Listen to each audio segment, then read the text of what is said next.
You now, boy.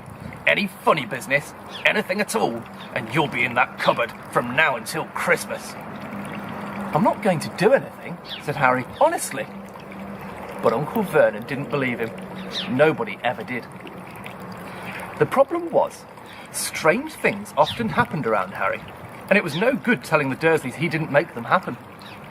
Once, Aunt Petunia, tired of Harry coming back from the barber's looking as though he hadn't been at all, had taken a pair of kitchen scissors and cut his hair so short he was almost bald, except for his fringe, which she kept to hide that horrible scar. Dudley had laughed himself silly at Harry, who spent a sleepless night imagining school the next day, where he was already laughed at for his baggy clothes and sellotape glasses. Next morning, however, he'd got up to find his hair exactly as it had been before Aunt Petunia had sheared it off.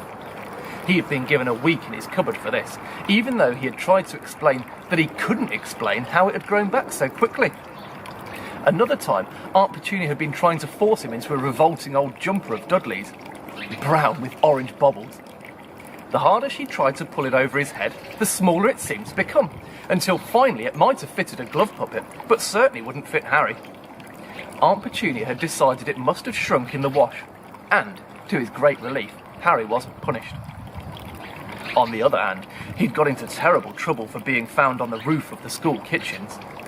Dudley's gang had been chasing him as usual, when, as much to Harry's surprise as theirs, there he had been sitting on a chimney. The Dursleys had received a very angry letter from Harry's headmistress telling them Harry had been climbing school buildings. But all he'd tried to do, as he shouted at Uncle Vernon,